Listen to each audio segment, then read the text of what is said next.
Hello, welcome to this video. In this video, we're going to provision our Rados Gateways and object-based storage in our newly installed Ceph cluster.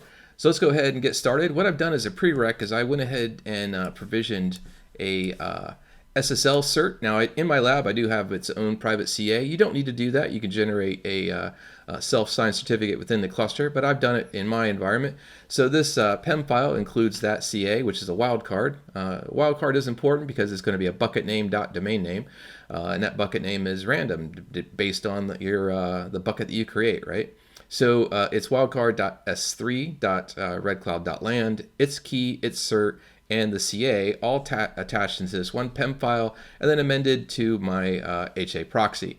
HA proxy will then take that port on 443 and then it will direct that traffic to Ceph 0 and Ceph 1 on port 8000. So it's secure traffic to the front end. It's insecure from the front end to the back end. If you want to apply individual host certificates, you can absolutely do that. Definitely check out the Ceph information on how to proceed with that step. Okay, so let's get started with this, and we'll exit out of my proxy. We know that it's going to be running on Ceph 0 and 1. So let's come over here and we'll take a quick little gander. If we look at the object gateway and I select daemons, you'll see that there's no service currently running for the gateway, so I'm not going to get any details here. We look at the pools, there's no pools that's been created. It is a clean cluster. Under cluster services, we'll see there's no Rados Gateway provision, and we're going to go ahead and create that. But what we're going to do first is we're going to come here to the host, and we're going to apply the label to the host. And I like I prefer labels, so we'll say Rados Gateway, edit the host, and then what I say, Ceph 0 and 1, we'll apply it here too, and Rados Gateway. There we go. So now we got labels applied to these two hosts for the Rados Gateway. And then under services, we'll go ahead and we'll create that Rados Gateway service. Rados Gateway. And let's just say default. And we'll label. And then we append the label here, which is our Rados Gateway. Count. This just means that how many instances of the Rados Gateway per host. If you leave it blank, it's going to default to 1. Port here is important for my cluster because the backend is 8000. If you want to change the port, you would do that here. And then again, for the service, if you're going to apply this at a cluster level, then you could append the certificate right here. Because I'm handling it in the HA proxy, I'm not going to attach a certificate here. All right, so now we'll just create that service. All right, that service is up. If we go to pools, where's pools? Pools. No pools have been created. Let's. I think when we go to actually apply the service, maybe that's it. Unless services. Oh no, it's running. It just hasn't gone in yet. So let's do Ceph over here, orch list, and we can see it. It's being provisioned. Yeah. So now if we go to pools, we should start to see. There we go. So we've got these services that are starting to run to build. These are all the default stuff. So you get Rados Gateway root, control, log, and meta. One thing we will provision ourselves is we'll provision the default RGW data bucket so that when we do create buckets, it'll write it into that. It's not going to provision that part by default, which is good because what I want is I want to create a erasure coded pool and assign it to that. So when I create a bucket, it'll be erasure coded. Everything else, it's better to be replicas. So if you're not sure what that is, replica is just multiple copies of the same data, which that probably makes sense. Erasure coded is a form of data protection similar to RAID, where you have data protection blocks and you have the actual data as well. And you'll see me create that. We'll create a new 4x2. We have 6 disks. So we'll build a new RAID protection schema that we'll apply that pool to once this is done. All right, so I'm going to let this all get cleaned up and finish updating. And when it's all set, we'll go ahead and move to the next step and create our pools. Okay, it looks like our default pools have been created.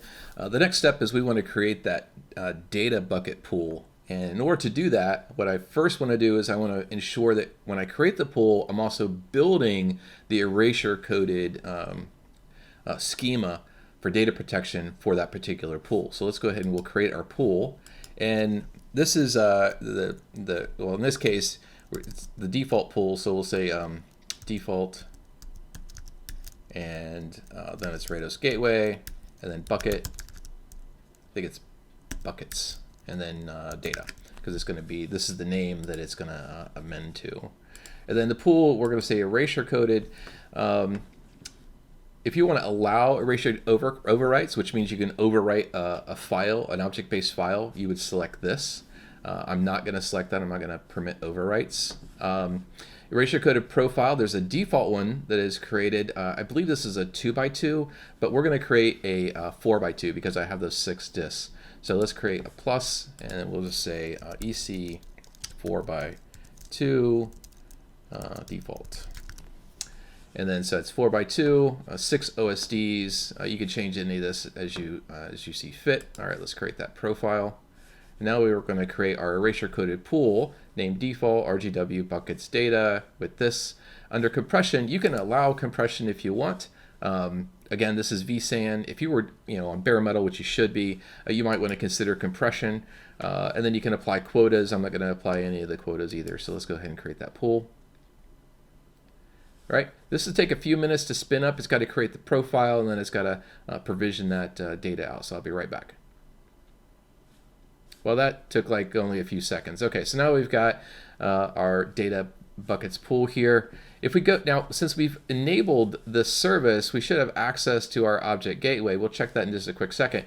Just want to say that it automatically, when you provision this, it automatically creates a default dashboard user called dashboard. So that's what enables this. All right, so if we go here and we select daemons, there we go. So we got 0 and 1, which is our Rados Gateway daemons. And you can see under here users, here's the dashboard user that was created. We don't have any buckets yet provisioned. That's normal.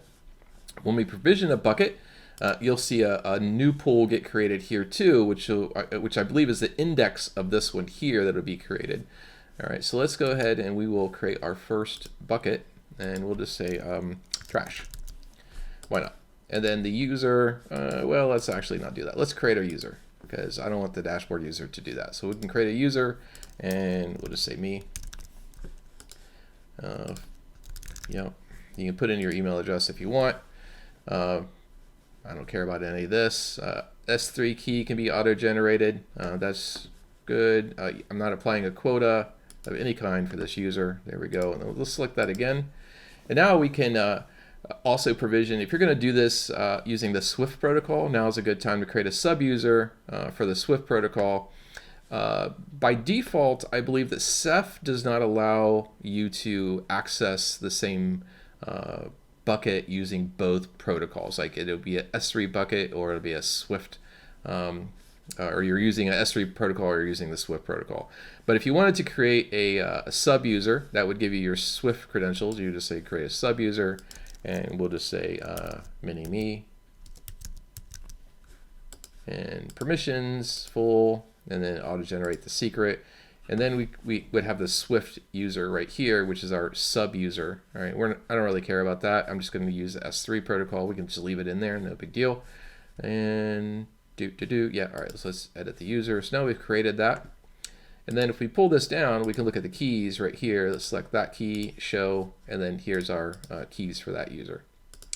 All right, so we're good to go there. We'll need that those details later. We'll pull it up over here when we get ready to provision that.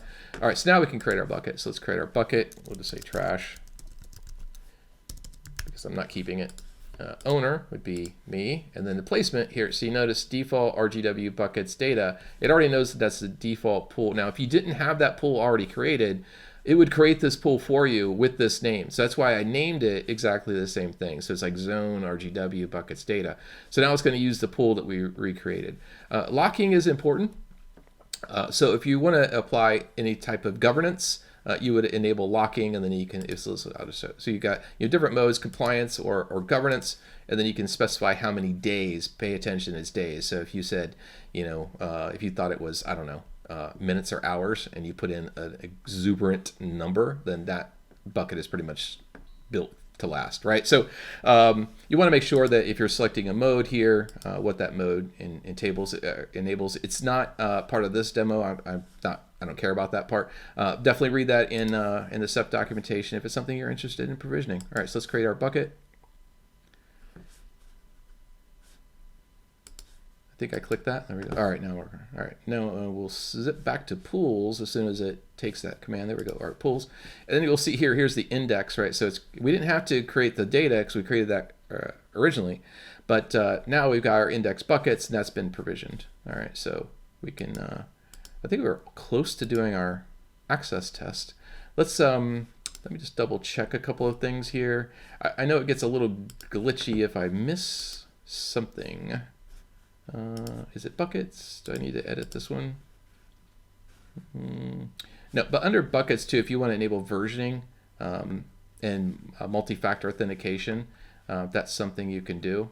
Locking, it shows you it's not enabled. This locking mechanism can only occur the moment you create the bucket, so you can't add it later. So if you created the bucket and then you wanted to apply locking, you'd have to get rid of this bucket and create a whole new one. Now, it doesn't mean you lose the data necessarily, because you can create a locking bucket and then move the data from this bucket to the other bucket later. That way you can ensure that you are in compliance. But again, it's kind of out of scope for this video. All right, so let's take a look at pools. I want to make sure that oh, it looks like it's updating my index still. Let's make sure that I have applications. There we go. Read write gateway. So I need to make sure that the pool that I manually created is enabled on that gateway in order for me to write to it. I forgot to do that. I think that was what I was missing. Okay, so we should be good to go there. And oh, as a bonus, I just want to point out something. If we look at, let's say, OSDs, right? And so here's my OSDs, and I get some basic performance. But have you ever had this where you click overall performance and what the heck? How do I get access to my Prometheus and Grafana dashboards? Well, actually, that's kind of easy, but you got to kind of dig through the Ceph documentation to find it. And let's see, I think I have it off screen here, someplace in my notes. Yep, there it is. What you're doing, what you should do is go to VI, your etc Ceph, Ceph config file. And then under here, you'll apply this. Security allow embedding true. And that's the only place you need to do that. And what this does is enables Grafana to embed into the dashboard. So let's save that. All right, that's it. It might take a few seconds for that to get populated to all the managers. So we'll just give it a hot minute.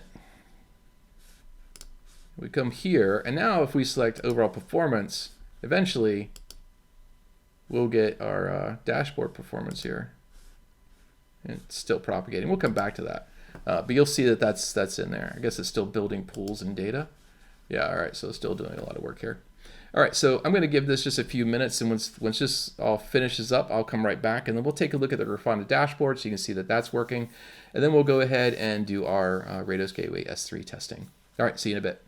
Okay, welcome back. Looks like the indexing is completed. Now, if we take a look, let's see if the Grafana dashboard, again, let's see if they're, all right, it's still not up. All right, oh, that's right. Okay.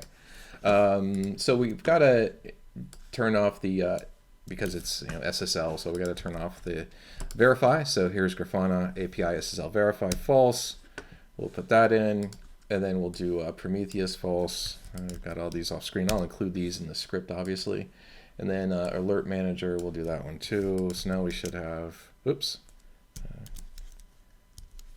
There we go. Okay, clear. All right, so eventually then we should be able to, it'll pop in our health data here eventually. All right, well, we'll come back to that. Again, it takes a little while for everything to sync up. I'll check back before we get done, but I should get, it's going to irritate me if I can't get my dashboard running. All right, so 30,000. All right, we'll take a look at that. Okay, anyway. So one tool that I prefer to use to do all my testing, I know you can use Bodo 3, but one thing that I find really, really easy is the S3 CMD tool. And you can just so you can download it here. I'm not sure what version, looks like 2.2.0 is the current one from SourceForge. So you can actually just do, this is Fedora, so just DNF install S3 CMD Y. And I've already got it installed here. I think I already got it installed. Yeah. All right. So my version is 2.2.0, so that's good. All right. Now Why I like it is because I don't have to do really any scripting. I just need to get my user credentials, which we have here. So let's go to users, and we select that user. Here, show. All right, and then I just do s3 cmd configure, and it'll walk me through the process. All right, so my access key, copy that, paste. My secret key, copy that, paste. Region US, yeah, and then here's redcloud.land, and s3.redcloud.land. No encryption, I'm not using it. Now I'm going to enable the HTTPS protocol, because if you remember, the load balancer will accept port 443 and then distribute to the Rados Gateway node, so that's a yes. Proxy server, I'm not using a proxy. And here, this should fail because I need to make a couple more edits for my domain, but you can test the access credentials. So let's say yes, it'll say failed because the SSL didn't get verified, that's fine. I'm not going to reconfigure it because it's correct. Let's say save those credentials, and then go under, let's see, etc Ceph, and I do not have my CA, so let me go ahead and put my CA on there. I'm going to just do that quickly off screen. All right, so now my CA is in place right here, and I'll go back to S3 config, and we're going to point to this as my CA file, and you'll see here CA cert file, etc Ceph ca.cert. And we could, if this doesn't work, I'm going to test it out. I don't think I've actually just done it with this CA. If this doesn't work, you can also go in and just say cert SSL or check SSL certificate false, which I may end up having to do. We'll try this first. All right, so then we can go, I think, let's see, is there anything else I need to change?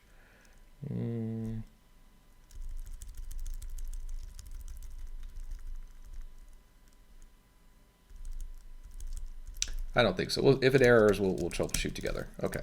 So now we've got our bucket created, we've got our user created, user credentials are installed, so I should be able to just do s3 cmd list, and that should list out our bucket. Oh, look at that, it did. All right, so now we've got our buckets. Now we know that if we created more buckets, we could do that. We could also create a new one, say s3 cmd make bucket s3, let's say junk. All right, so now it says that bucket's been created. Let's go ahead and list it. Yep, there it is. All right, so this tells us a couple of things. One, it tells us that our SSL certificates are working. It also says that our S3 protocol is working because now we're communicating with it over the Rados Gateway. But let's go ahead and create a file, and then we'll upload the file just to make sure that that all works. So I'm just going to create a generic file here using DD. And so this is just going to create a, say, 100 meg, or maybe 1 gig file, I think. All right, so we'll just do that. This will take just a few seconds. Once that gets done, we'll go ahead and upload that file into one of these buckets. Clear, and then we'll just do s3 cmd put file, yeah, to s3 trash. This is the one that we created over here. And maybe I was supposed to put a trailing slash there. I think I forgot that. Oh, it looks like it's copying. Okay, this will just take a couple of seconds to get the file up there. Then we'll list it, and I'll show you we can delete it. Okay, it looks like that file's been created. So let's clear the screen, and now again we could do s3 cmd list s3. Let's just list the files in trash. There we go. There's our file that's been created there. And let's remove it with s3 cmd remove all of this. And we can list it again, and the file's gone. Now, if you had locking enabled, obviously I wouldn't be able to delete that file. Okay, so what we've done here is we created our gateways, and we did a lot of this through the UI this time, but we created the gateways, and we'll take a quick look at those. Here's our services. So we created our gateways here, and they're up and running. We can also look at it at the CLI with Ceph orch list, and we'll see the gateways that are provisioned here.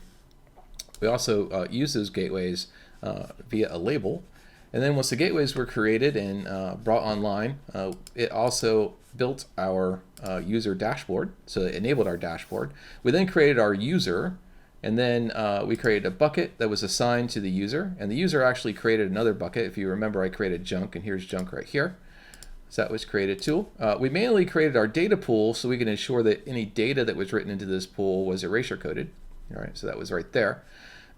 And then let's take a look at, because we haven't jumped into it yet, let's see if I can look at performance details. And it looks like my dashboard still isn't working. That's going to annoy me. I like having the dashboard.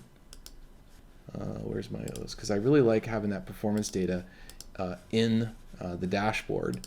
However, if you didn't have access to the dashboard because it wasn't embedded and you still want to see Grafana, you could change this, I think, to 3000. And maybe that wasn't it. Let's see. I wonder if my dashboards...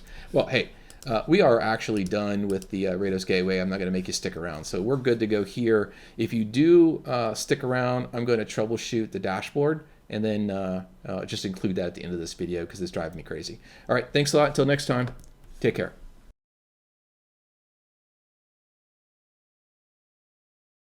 All right, well, thanks for sticking around. We're going to go ahead and troubleshoot this dashboard area just because it's really driving me crazy. All right, so let's see. Let's take a look at this. We've got Ceph PH Manager Services. And that should pull up our dashboard and our, yeah, so Prometheus is running. All right, so let's see. Ceph ORCH list. And I am on...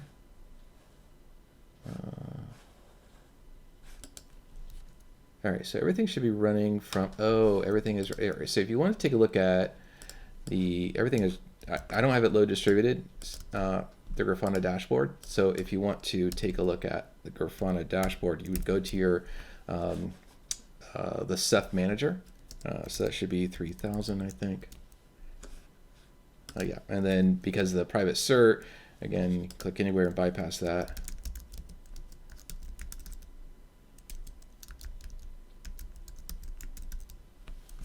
Click anywhere, and then this is unsafe. There we go. All right, so here's our dashboard. So this is just a quick way to get to it. If you don't, if it's not running as embedded, you can still get to the dashboard here. And you can see all these dashboards that are created for you: cluster, pool, OSD, performance. Let's take a look at our overview here for Rados Gateway, and you can see our statistics for writing those packages into that bucket. So that was done. All right, so you still access it here, but I really prefer it to be embedded into Ceph. However, just to show you that you can still gain access to it if you're having trouble like I am. All right, let's take a look at pools, overall performance.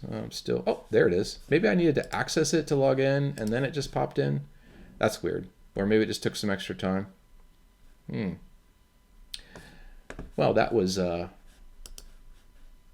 anticlimactic. Sorry about that. Looks like it's working. And let's take a look at our, here's all of our OSD performance. That's great. Thanks a lot for your time. Thanks for hanging out. And hey, I appreciate you guys checking out all the videos. And if you find any value in any of these, please like, subscribe, and share them with your friends and colleagues. Thanks so much. Until next time.